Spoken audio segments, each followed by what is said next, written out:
$25 million.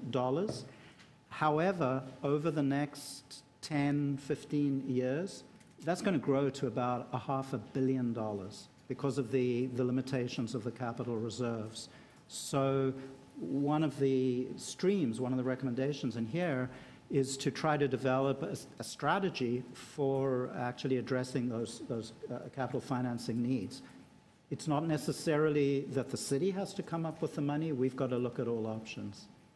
Okay, thank you very much. It looks like I'm way over time. A second round, Councillor Mihevc. You know what, I'll pass. Given the time constraints, and I'll speak. Are there any motions? No? We'll go to a speaker's list. Councillor Mihevc. Yes, thank you. Well, first let me say I think the report is very good. I think all the different pieces are there. The one piece that I think needs some enhancement, and that's why I'm moving this motion, is around board development and board accountability. And maybe just to illustrate it by way of a single example, most of the housing providers in my ward, and of course I have TCHC, I have co-ops, I have not-for-profits, the whole gamut, most of them are running extremely well, and they operate at a high level. But there are some that you might say that there's been a little bit of inward looking, and they defend their institute, their building vigorously, and sometimes inappropriately.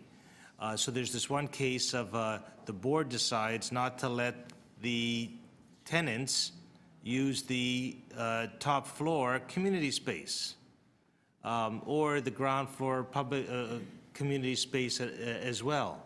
And it's the decision of one person who is very strong on the board and has been there from the beginning and has history in that kind of thing.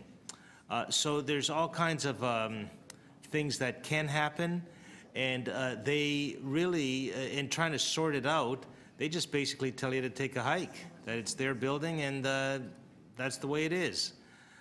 So I think some of these boards, it seems to me, do need to kind of feel that you are responsible for your board and you're actually accountable in this way and that way to City Hall as well.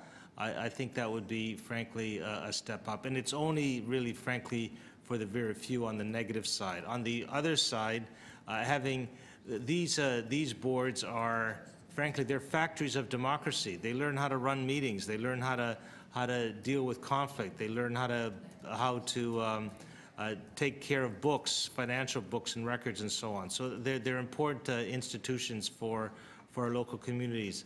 And to even access, do we even know how diverse they are? Whether there's been